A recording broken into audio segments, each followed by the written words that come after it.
Back to your own YouTube channel जिसका नाम है बीइंग राइडर ज़ेड। अब ये चैनल मेरा हो चुका है क्योंकि ये मैं बाइक खरीद अपने सुमित भाई से। बस एक नंबर। आप जब इस पे रेस देते हो ना, हाँ। जब आप गियर्स वगैरह चेंज करोगे सो आपको ऐसा लगेगा कि आपको फेंका जा रहा है आगे की तरफ। जो कि सबसे बढ़िया चीज़ मेरे को लगती है। मतलब देखो मैं सही बताऊंगा, ये बाइक ना बहुत ज़्यादा अच्छी है, लेकिन अगर इसके वेट मैनेजमेंट में थोड़ा सा काम कर लिया जाए तो बाइक विल बी ऑलमोस्ट, अब जैसे कहते हैं ना हमारे पास KTM की जो सुपर ड्यूक है उसका वेट कितना कम है, उसमें 1290 सीसी का इंजन होते हुए भी दिस इज मतलब वो बहुत ही हल्की है। तो सेम कुछ ना कहीं अगर वो काम इस पे हो जाए ना तो ये बाइक मैं कह रहा हूँ बेस्ट वैल्यू फॉर मनी हो जाएगी। Hello guys and welcome back to your own YouTube channel जिसका नाम है being rider Z and I am your host Sumit. I am going to give you the review of my Kawasaki Z900 2020 addition.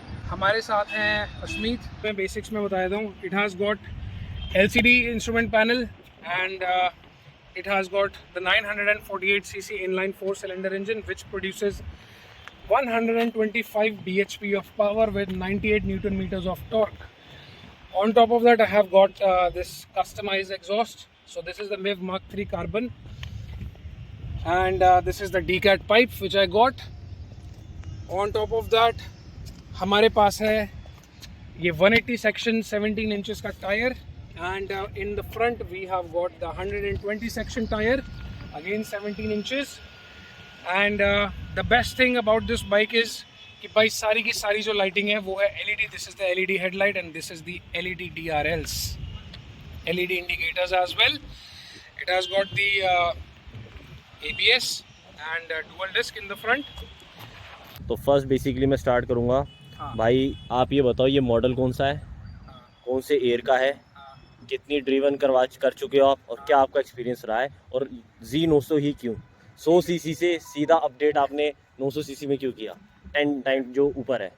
तो ये सबसे बड़ा question है मेरे mind में, क्योंकि जैसे मैं हूँ पता है मेरे पे भी 100 सीसी की भी बाइक है बट मैंने अपडेट किया सीधा 650 सीसी में। ठीक है, एक प्राइस का तो चलो था ही, अगर किसी का बजट नहीं है बट स्टिल 900 सीसी क्यों। ठीक है, तो बाइक के बारे में यार जैसे मैं बता ही चुका हूँ, तो ये जो मॉडल है ये है 2020 एडिशन कावासाकी Z900 एंड इसको मैं चला चुका हूँ ऑलमोस्ट 11,500 किलोमीटर, 11,500 किलोमीटर चल चुकी है और इसको मेरे को चलाते हुए हो चुका है 3 साल से ज़्यादा नहीं चलाई वैसे देखा जाए तो। हाँ, इन कंपैरिजन मैंने देखो ज़्यादा नहीं चलाई बिकॉज आप डेली इसको नहीं चला पाओगे। ठीक है, अब बारी आती है आपका जो दूसरा सवाल है अश्मीत कि Z900 ही क्यों। सो मैंने सीधा 100 सीसी से मैंने अपग्रेड नहीं किया इस बाइक पे।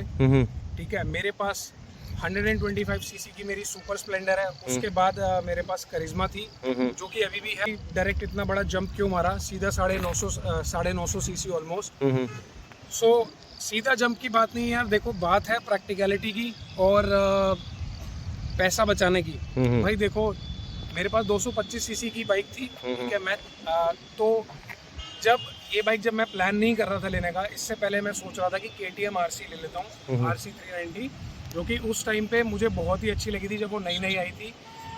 बट फिर मैंने सोचा यार कि 4-4.5 लाख आप उस बाइक पे खर्च करोगे, थोड़ा सा और एक्स्ट्रा करके उसकी मॉडिफिकेशंस होंगी, आप टोटल कहीं ना कहीं 6 या 6.5 लाख के आप उसमें बैठ जाओगे। ठीक है, and then if you try to upgrade to a bigger bike which is inline 4, again you will sell that bike, जिसमें कि आपको यार 2 से 3 लाख रुपए का पक्का नुकसान होना है।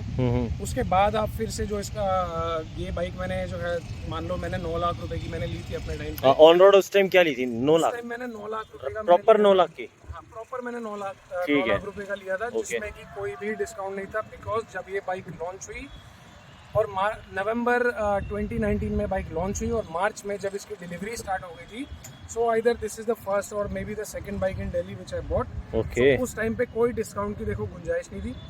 सो अब मेरा ये था यार कि पहले मैं 5 से 5.5 लाख रुपए एक बाइक पे खर्च रहा हूँ जो कि सिंगल सिलेंडर ही है। ठीक है, उसमें मुझे पावर भी ऑलमोस्ट 44 to 45 bhp मिल रहा है। तब आप अपग्रेड करने का सोचो, मतलब टोटल एंड टोटल आपका 14 से 15 लाख रुपए आप लगा रहे हो उसके ऊपर। सो मेरे को नहीं लगता यार कि वो मेरे लिए फिजिबल था उस टाइम के लिए। बाकी देखो सबकी अपनी अपनी चॉइस है, सबकी अपनी चॉइस है, अभी भी ज़्यादा पैसा खर्च करना है वो कर सकता है भाई। बट मेरे लिए नहीं था।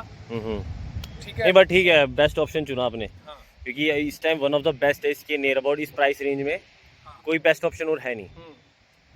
आप ठीक है, CBR 650 भी लोगे तो उसके अंदर यार आपको देखो एक तो फर्स्ट ऑफ ऑल इससे महंगी भी है, इससे महंगी है। 11.5-12 का ऑन रोड जा रहा है उसका, सीसी भी कम हो गया। हाँ ठीक है, उसका इंजन काफ़ी रिफाइंड है बट स्टिल 650 सीसी और ये 900 सीसी, फ़र्क तो है। खैर ठीक है, और चलो ठीक है, ये हो गया। उसके बाद अभी तक आपने 3 सर्विस तो हो गई होंगी इसकी ऑब्वियसली।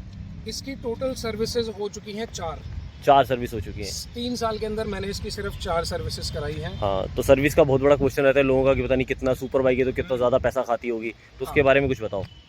अगर आपके पास एक सुपर बाइक है ना तो आपको उसको थोड़ा ध्यान से रखना पड़ेगा। हाँ। आप एक किसी नॉर्मल छोटी बाइक की तरह आप उसको अब्यूज कर रहे हो, वो मत करना कभी। अब मेरे साथ जो मेरा एक्सपीरियंस है सर्विस से रिलेटेड, सो जब मैंने ली तो लॉकडाउन लग गया। ठीक है, उसके बाद जो हमारी इनिशियल सर्विस होती है वो मेरी हुई कम से कम 2 या 2,500 किलोमीटर पे। मैंने पहले नहीं कराया, रीज़न बीइंग कि यार बाइक ही नहीं चली थी उतनी। ठीक, बट स्टिल वो एक टेन्योर होता है ना मंथ्स का, हाँ, तो तब भी नहीं करवाई। That depends. वो इसलिए कहते हैं यार कि आपकी वारंटी वॉइड ना हो। ठीक है, अब यार देखो मान के चलो कि अब मुझे 6 महीने भी हो गए लॉकडाउन में, कुछ निकला भी नहीं, तो 6 महीने तो यार देखो मेरे बेकार ही है। बट मुझे पता है यार कि मैं बाइक कैसे चलाता हूँ, राइट, एंड उसको देखते हुए यार सिर्फ मेरी पहली जो सर्विस थी उसके अंदर सिर्फ मैंने चेंज कराया अपना इंजन ऑयल। उसके अलावा कोई ज़्यादा कुछ नहीं था। वॉशिंग वगैरह हो जाती है, चेन टाइट, चेन ल्यूब और अपना इंजन ऑयल चेंज। और तो क्या कॉस्टिंग बैठा मोटा फर्स्ट? यार पहले की जो वो तो रेगुलर चेकअप रहा होगा बेसिकली। हाँ, it's a kind of regular checkup जिसके टॉप अप भी नहीं हुआ, इंजन ऑयल हुआ था? नहीं, इंजन ऑयल तो चेंज ही हो गया ना पूरा। हाँ ठीक है। सो उसके अंदर आपका इंजन ऑयल का खर्चा आया था जो कि था ऑलमोस्ट 4200 या 4400, बिकॉज कितने लीटर इंजन ऑयल डाला था? 4 लीटर इसके अंदर इंजन ठीक ऑयल है। होता है। सो उसका कॉस्ट, उसके बाद chain lube, chain clean, washing and the regular checkup करते हैं। ओके। सो इसका टोटल मेरा कॉस्ट आया था अराउंड 6 to 7,000 के अराउंड, ये वाला कॉस्ट आया फर्स्ट सर्विस। उसके बाद मैं बता देता हूँ। उसके बाद मुझे देखो एग्जैक्टली नहीं पता कि कितने किलोमीटर्स पे सर्विस हुई, लेकिन मेरी बाइक बहुत ही कम चली थी फर्स्ट सर्विस के बाद। तो जो मेरी सेकंड सर्विस थी उसमें मैंने इंजन ऑयल मैंने चेंज नहीं कराया था। दूसरी जो चीज़ें होती है जैसे कि चेन ल्यूब हो गया या फिर चेन टाइट हो गया, तो मैंने वही सिर्फ कराया, जिसका मेरा कॉस्ट आया 2 से 2,500 रुपये। Okay, right. सो ये एक सर्विस का, ये दूसरी सर्विस का कॉस्ट था। उसके बाद इंजन ऑयल फिर से मैंने चेंज कराया, जो मेरी तीसरी सर्विस थी, और काफ़ी ज़्यादा मेरी बाइक चल चुकी थी, ऑलमोस्ट 6 to 7,000 तब बाइक मेरी चल चुकी थी। उसके अंदर मैंने कावासाकी का अपना खुद का एक इंजन ऑयल आ चुका है। पहले मैं डलवाता था मोटोल, अब मैंने कावासाकी का ही इंजन ऑयल डलवाया, जिसका कॉस्ट था ऑलमोस्ट कितना 3,300 रुपीज़ 4 लीटर के लिए। ओके ठीक है, उसके बाद अपना हो गया एयर। और अगर हम इसे कंपैरिजन करें जो इससे पहले जो आप डलवा रहे थे उसके कंपैरिजन में कितना प्राइसिंग में फ्लक्चुएशन है? प्राइसिंग में देखो यार आपका ऑलमोस्ट 11 से 1200 रुपये आपका बच जाएगा। ठीक है, मतलब ये चीपर है एज कम्पेयर टू उससे? एग्जैक्टली। ओके ठीक है, उसमें हमारे पास देखो सर्विस से रिलेटेड हमारे पास 3 तरह के इंजन ऑयल आते हैं, जिसमें कि 2 हैं कावासाकी के खुद के, और तीसरा है हमारा मोटोल जो कि टॉप ऑफ द लाइन है, उससे ऊपर कोई इंजन ऑयल नहीं है। अब मेरा रीज़न ये था सस्ता इंजन ऑयल डलवाने का कि भाई देखो मुझे रेसिंग वगैरह तो करनी नहीं होती। हाँ, वैसे भी रोड कहाँ है दिल्ली में? रोड नहीं है भाई, दिल्ली में है ही नहीं, पे भी नहीं है, नहीं है, रोड ही नहीं है। अब आप 100 बार आपने राइड की तो उसमें आप कम से कम नहीं तो यार 10 ही बार भगा पाओगे बाइक, और वो भी कुछ सेकंड्स के लिए, वो भी कुछ ही सेकंड्स के लिए आप भगा पाओगे। 100-150 तो यार देखो नॉर्मल होता है। और कावासाकी भी इतना बेवकूफ़ नहीं है कि वो बोलेगा कि आप ये वाला इंजन ऑयल डालो अपनी Z9। ठीक है, मुझे पता है कि मैं कैसे चलाता हूँ, तो मेरे लिए भाई वो देखो फायदे का सौदा था। तो अभी तक यूज़ कर रहे हो तो कोई प्रॉब्लम नहीं आ रही? मुझे कोई दिक्कत नहीं आई। देखो ठीक है, ठीक है, ठीक है, चीज़ है, मुझे कोई दिक्कत नहीं है क्योंकि मैं अपने एक्सपीरियंस से बोल रहा हूँ। ठीक है, ठीक है। मेरी जो 4th सर्विस थी उसमें मेरा थोड़ा सा मोटा खर्चा आया था। देखो मेरा खर्चा आया था टोटल 14,000 रुपये का। अच्छा, तो उसमें क्या क्या चेंज हुआ वो बताओ। उसके अंदर मैंने करवाया इंजन ऑयल चेंज। ठीक है। उसके अंदर मैंने चेक कराया जो भी वायरिंग्स वगैरह होती है, अगर वो कहीं लूज तो नहीं है, तो वो मेरा एक जनरल सा एक चेकअप था। उसके अंदर मेरा था थ्रॉटल बॉडी क्लीन। ठीक है, इंजन ऑयल मेरा फिर भी कावासाकी का ही था। ठीक है, मोटल मैंने अभी भी नहीं करवाया। तो throttle body clean, chain tight, chain lube, and जो सबसे महंगी जो चीज़ थी इसके अंदर वो मैंने डलवाया DNA का performance air filter. Life time जो है मतलब वन टाइम अब वो वन टाइम इन्वेस्टमेंट है, बस क्लीन करो and ready to go. Clean करो एंड रेडी टू गो, ठीक है। सो ये था इसका टोटल। तो इसमें भी कहीं ब्रेक शू वगैरह इसके आपने चेंज कराया, ऐसा कुछ आया भी किसी? अभी तक देखो भाई मुझे कोई भी शिकायत नहीं आई। बाइक मैंने बोलते हैं ना कि यार गंदे तरीके से भी मैंने चलाई है और रफ एंड टफ हर तरीके से चलाई है। हर तरीके से मैंने अपनी बाइक को चलाई है। मुझे नहीं लगा यार कि मेरे को कहीं प्रॉब्लम आई है। लेकिन अब जैसे 3 साल हो चुके हैं, सो अब जो मेरा नेक्स्ट स्टेप है वो है ब्रेक ऑयल क्लीन। मतलब क्लीन तो नहीं, उसको मैं रिप्लेस कराऊंगा। रिप्लेस कराओगे? हाँ, क्योंकि ऑयल जो है 3 साल का हो चुका है, ओके, काफी पुराना हो गया है। सो खुदा ना खास्ता यार कल को इस चीज की नहीं ठीक है, ठीक है, because bike is very fast, you can not take the risk. Obviously ठीक है, तो फ्रंट और रियर का इसका पूरा ब्लीड करवा के नया अपना ब्रेक ऑयल मेरे को डलवाना है, ठीक है। And the next thing is the tyres, because tyres भी इसके ऑलमोस्ट अभी तक चेंज नहीं कराया ना? नहीं, अभी तक मैंने चेंज नहीं कराया। 11,500 किलोमीटर ये बाइक चल चुकी है, उसके बावजूद में भी है थोड़ी जान। हाँ, ये 2 से 2,500 में इसको और मैं चला सकता हूँ, ठीक है। वो भी प्यार से अगर चलाऊँ तो, अगर मैं कुत्ते की तरह चलाऊंगा तो ये वो भी खत्म हो जाएंगे, 1000 किलोमीटर में पहुंच जाएंगे। अगर जैसे नॉर्मल सिटी में बंदा कोई चलाता है इसे, जैसे रेगुलर बेसिस, हम ऑफिस वाले भी, आप भी हो, मैं भी हूँ, तो उसमें क्या प्रॉब्लम फेस होती है? इसे रेगुलर बेसिस पे निकाल सकते हैं हम? यार देखो, रेगुलर बेसिस पे आप मैं कहूँगा यार, जैसे आप छोटी बाइकें चलाते हो ना, इन कंपैरिजन टू दैट आपको बहुत ही ज़्यादा दिक्कत होने वाली है इस बाइक को लेके, क्योंकि आप पहले या दूसरे गियर से आप ऊपर चला नहीं पाओगे, क्योंकि यहाँ पे ट्रैफिक इतना होता है। अगर आप अर्ली मॉर्निंग, जैसे आपका शिफ्ट आवर्स है या मान लो 4 या 5 बजे है, जो कि किसी का होता नहीं है जल्दी से, तो तभी आप इस बाइक को जो है ना, इस बाइक का तभी आप मज़ा ले पाओगे, ठीक है। और अगर आप सिटी में चला रहे हो तो आपको एवरेज तो बिल्कुल नहीं आनी इसकी, 10 से 11 की एवरेज ही आपको मिलेगी, इससे ज़्यादा आपको मिलेगी ही नहीं इस बाइक। और अगर नॉर्मल, वैसे कितनी एवरेज मैक्स उठा रखी है आपने इससे? मैक्सिमम इसकी 21 किलोमीटर पर लीटर मैंने एवरेज इसकी निकाल रखी है, जो कि मैं अपने गांव गया था, 650 किलोमीटर यहाँ से है, और उसमें ये 21 की एवरेज दे रही थी। अच्छा, तो नियर अबाउट जैसे हम दिल्ली की बात करें तो उसमें मैक्स टू मैक्स 10-11 से ऊपर एवरेज नहीं आएगा, बिकॉज यार बाइक जो है ना, अब आप मान के चलो कि पहले या दूसरे पे चला रहे हो तो बाइक एक तो हीट इतनी ज़्यादा होगी जिससे कि आपको इनकन्वीनियंस होना ही होना है। अच्छा, हाँ, हीट से याद आया, मतलब जैसे हम नॉर्मल चलाते हैं तो मतलब हीट कितनी फेस करनी पड़ती है? मतलब यार देखो, अगर ट्रैफिक वाला कंडीशन है तो आपका बाइक जो है ना 100 डिग्री भी पहुंच जाएगा, 101 भी पहुंच जाएगा, 106 भी पहुंच जाता है, क्योंकि गर्मी के अलावा एक तो इंजन की गर्मी है, ऊपर से जहाँ आप ट्रैफिक में फंसे हो उनके एग्जॉस्ट से भी गर्मी, अदर गाड़ियों का भी फिर एसी भी चल रहा होता है, बस सही है, ठीक है। बाकी सब चीज़ें कुछ कंसिडर करते हुए ना यार देखो, आप परेशान हो जाओगे बस। तो इन शॉर्ट ये सिटी पर्पस के लिए वैसे नहीं है, सिटी पर्पस के लिए बनी ही नहीं यार, बस ये है हवाबाजी करनी थोड़ी देर के लिए, वैसे निकाल लो, कोई दिक्कत नहीं। अच्छा, शौकिया चीज़ है, शौकिया चीज़ है। अच्छा, जैसे अभी बताया 650 किलोमीटर चलाई है, तो 650 किलोमीटर में जैसे अब इसका भाई स्पोर्ट्स वाला पोस्चर है, कमर पूरी ऐसे स्ट्रेट लीन रहती है, तो उसमें क्या प्रॉब्लम आती है? मतलब क्या, मतलब कमर दर्द टाइप कुछ? मैं आपको बैठ के दिखा देता हूँ इसमें। अब जैसे अब फर्स्ट ऑफ ऑल तो ये बताओ आपकी हाइट कितनी है? मेरी हाइट होगी 5'10" या 5'11". 5'11", अब ठीक है, अब इसे जरा देखते हैं, पैर आपके प्रॉपर पहुंच रहे हैं? देखो मेरे इस पे ही पहुंच रहे हैं, और यहाँ पे मैं आपको दिखा देता हूँ, मेरे पैर ना मतलब ऑलमोस्ट आ रहे हैं, 1 या 2 इंच का ही फर्क होगा। स्ट्रगल नहीं है, स्ट्रगल नहीं है। रीजन क्या है कि मैंने इसका ना सीट चेंज कराया है। ओके, तो जो सीट है इसकी, वो पुरानी वाली सीट, जो पुरानी Z900 आती थी, मैंने अपने फ्रेंड से एक्सचेंज कर ली थी। तो अगर वो इसकी सीट होती तो वो हल्की सी ऊपर होती, कितनी होती वो, और उसमें फर्क आ जाता इतना, तो आपका पैर ऐसे रहने वाला था उसमें, ठीक है। एंड सो यही चीज़ है। नहीं तो मतलब ऐसे यूजुअली बंदे बोलते स्पोर्ट्स बाइक है यार, कमर में दर्द आती है, लंबे रूट में नहीं होता, तो ऐसा कुछ प्रॉब्लम फेस हुई है? यार देखो, लंबे रूट पे आप ये सुपर बाइक लेके जाओगे तो आपकी कमर में 200 किलोमीटर तक तो देखो यार ठीक है, हाँ, आप चले इतना तो बेयर कर लोगे, हाँ, आपको कोई प्रॉब्लम नहीं है। हाँ। उसके बाद आपकी कमर में दर्द होना शुरू हो जाएगा, और हाथों में भी पेन होगा, बिकॉज इसमें तो यार देखो, कन्वीनियंस के लिए ना क्रूज कंट्रोल नहीं है, तो आपको कॉन्स्टेंटली जो है, या तो आप रुक के जाओ अगर आप में हिम्मत है तो, ठीक है। अगर आप कंटिन्यूस राइड कर सकते हो तो देखो आपकी कैपेबिलिटी पे डिपेंड करता है। बाकी कमर में तो यार मेरा पर्सनल एक्सपीरियंस है, कमर में थोड़ा मतलब पेन हो जाता है, जो कि 1 या 2 दिन के बाद ही जाता है। क्या बात कर रहे हो?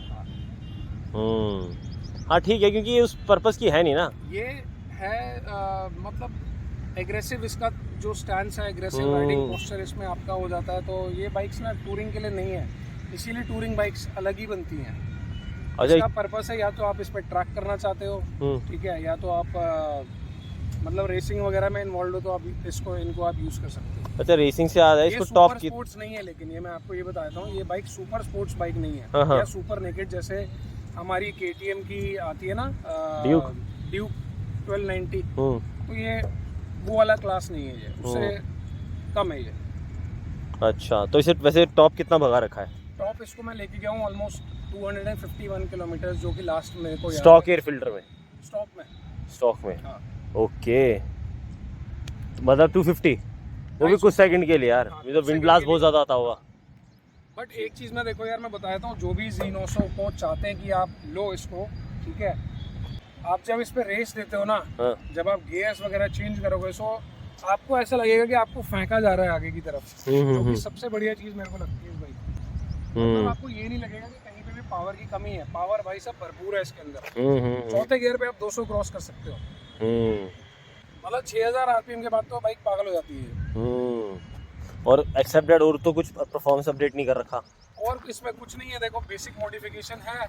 मॉडिफिकेशन जैसे कि हमारा ये वाइजर हो गया, और ये हमारे फोर्क स्लाइडर हो गए, फ्रंट फोर्क स्लाइडर हो गए, पीछे के हमारे पास बॉबिन्स हो गए, और इसके अंदर हमारा DNA का एयर फिल्टर हो गया, एग्जॉस्ट हो गया, बस इससे ज्यादा कुछ नहीं है इसमें। अरे मोर देन सफिशिएंट है टू बी ऑनेस्ट, देखा जाए तो। सही बात है, इससे ज्यादा अगर आप पैसा लगाना चाह रहे हो तो आप इसके लगा सकते हो ब्रेकिंग पे, अगर आपको लगाना है तो, या ग्राफिक्स वगैरह में थोड़ा, या ग्राफिक्स, या देखो सबकी पर्सनल चॉइस अपनी है, किसी को स्टॉक अच्छी लगती है, उसको ग्राफिक्स अपडेट, हाँ तो ठीक है इसमें, लेकिन इससे ज्यादा कुछ जरूरत है ही नहीं यार, वैसे इतनी बवाल लगती है।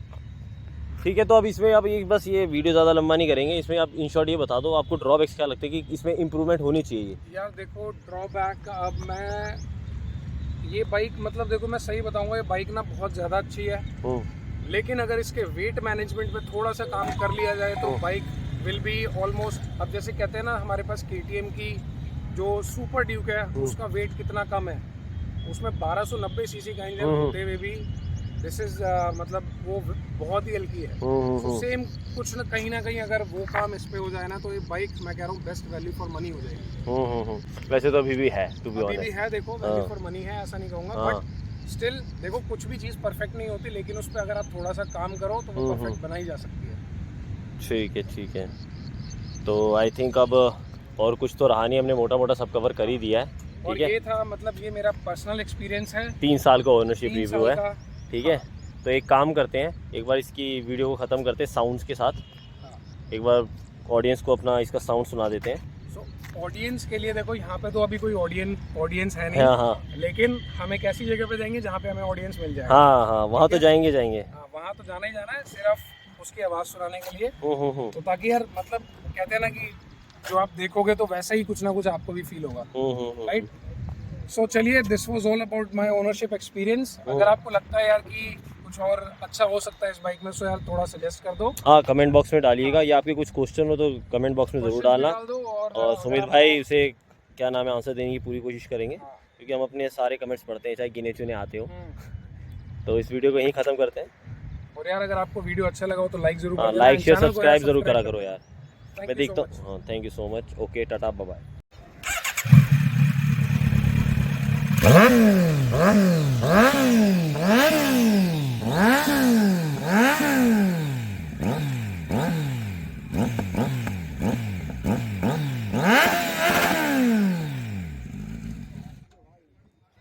कैसी लगी?